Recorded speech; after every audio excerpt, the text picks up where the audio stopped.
today. To start off, I'd like to welcome to the stage Dr. Parecha and Vanathi Srinivasan, who is the keynote speaker this morning. She is an Indian politician and a lawyer.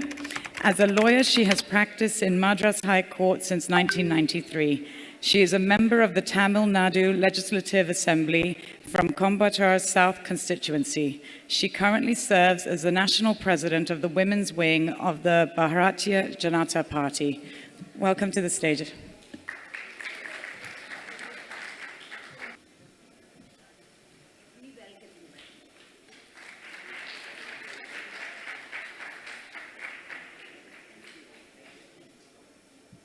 Respected Dr. Sandhya ji and other team members and my dear fellow leaders and media, a very good morning to everyone.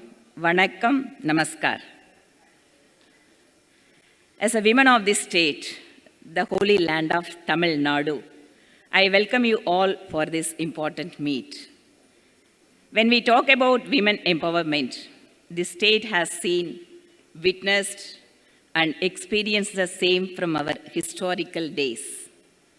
To name a few, Andal, Tamil poet, a known face of devotion and divinity, in whose name a huge sacred temple is situated in South Tamil Nadu. Avvayar, she is also a great Tamil poet, a great Tamil scholar, whose one-line face is taught in schools of Tamil Nadu to imbibe values, who lived in Sangam era, it is more than 1,000 years ago.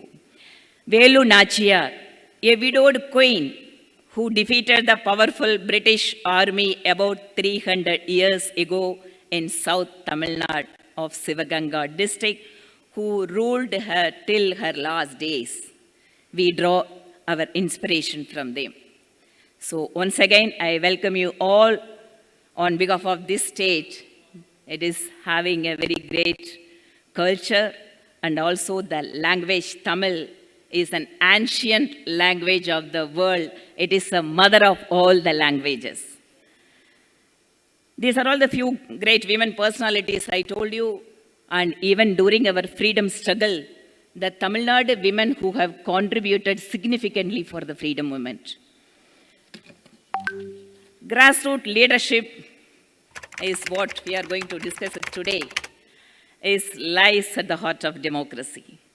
It is the embodiment of the people's will, their aspirations, and their hopes for a better future.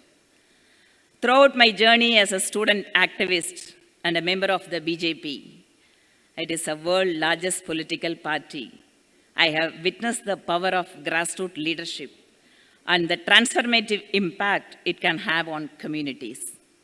It is a belief and my understanding that leadership is not defined by titles or positions, but by actions and the ability to connect with the people we serve. It is about being present in the lives of the people we serve, listening to their concern and acting upon them.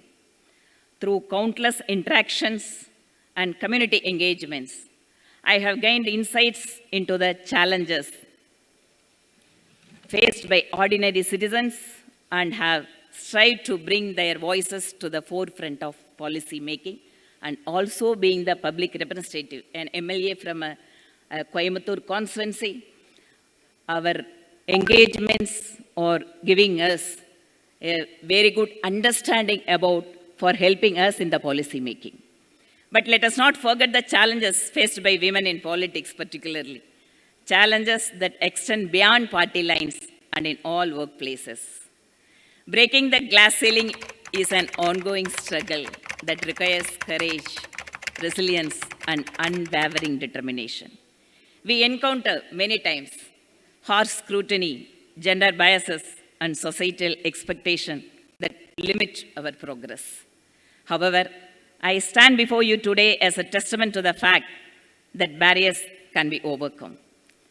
As a woman from a rural village who has started the public life at the age of 17 as a student in ABVP, and being appointed as a national president of the world's largest political party, I feel that this itself is a testament for a grassroots level leadership. For any women at the grassroots level, education, healthcare, and basic needs are always a challenge. The resource crunch makes women dependent and less confident and limits their exposure, which does not allow them to reach their potential. However, in the last 9 years, due to our Honorable Modi ji and his government policies, the basic needs of women have been getting fulfilled.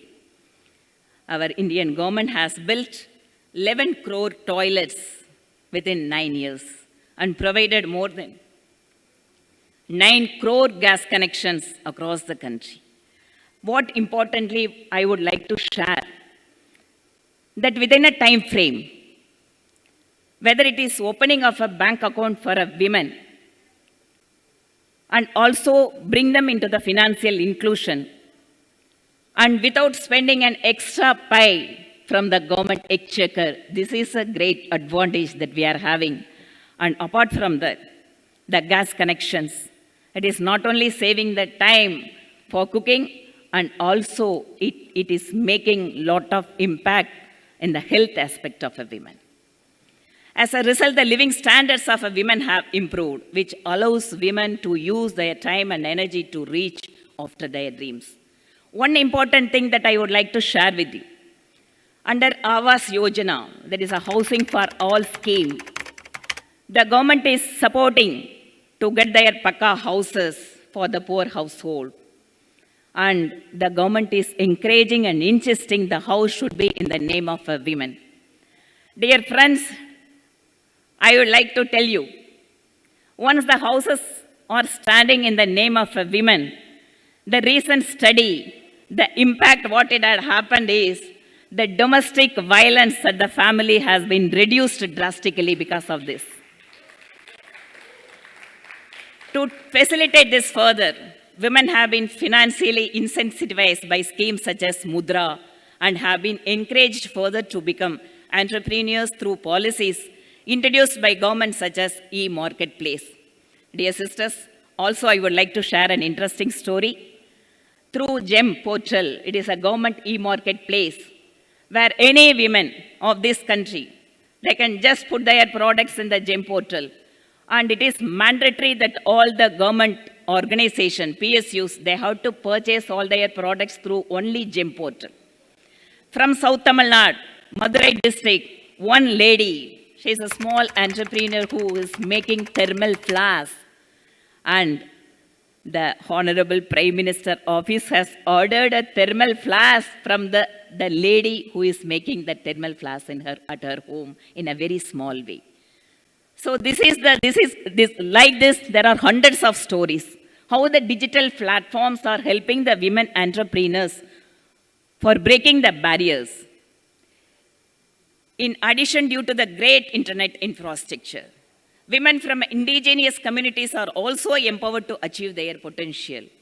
The COVID-19 pandemic has also played a key role in expanding the reach of an internet into the lives of women and have connected them to the communities all over India. And one more important thing at the grassroots level, the self-help groups. And government, whether it is a center or the state, they are encouraging the ladies to form a small groups and giving them the free training and also supporting them financially to start their own entrepreneurs and also helping them for their market, through which there are good number of women, they are now able to take up their family needs through their own resources. And also, one more important aspect is the local bodies. The grassroots level women leadership is being encouraged, and through the legislation, it is being mandatory now. In some of the state, it is 50%. In some of the state, it is 33%. And because of which, the men are bringing their family women to participate, to make them participate in the electoral process. Otherwise, normally they say that it is our domain. As being a political leader, I am witnessing that. The particular ward or the constituency is being reserved for women. Then, naturally, the women participation is being encouraged, and at the grassroots level, the women at large are being involved in the decision-making process. At this juncture, I would like to share an interesting initiative of another interesting initiative of PM Modi ji, wherein parents are encouraged to share a picture with their daughter under the hashtag of selfie with daughter, which made a very big impact on the minds of the people, by which gender ratio has tilted towards the women. Under National Family Health Survey, it was indicated that first time in India, the female sex ratio is increased, 1,020 female per 1,000 men. It is the first time in India it hasn't happened. Moreover, the government has taken empowerment one step further by allowing women into the defense force and allotting key positions to women in the cabinet. Normally, otherwise, the women are giving some women social empowerment or this kind of positions. But first time in India, under Modi ji's governance, we could see that the finance minister is a woman, and the defense ministry has been given to the women. External affairs ministry was handled by late Sushma Swaraj, as a great leader of this country. Policies such as Suganya Samriddhi scheme, which allows for parents to save money to invest in their daughter's education, has allowed for girl children to pursue education and become literate and active members of the society.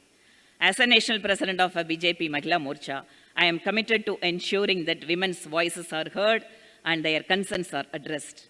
I believe that women bring unique perspectives and experiences to the table, and their inclusion is vital for a more inclusive and equitable society. Through initiatives, policy advocacy, and grassroots outreach, we will work towards breaking down the barriers that hinder women's progress and enable them to take up leadership roles in politics and beyond. Breaking the glass ceiling is not a solitary endeavor.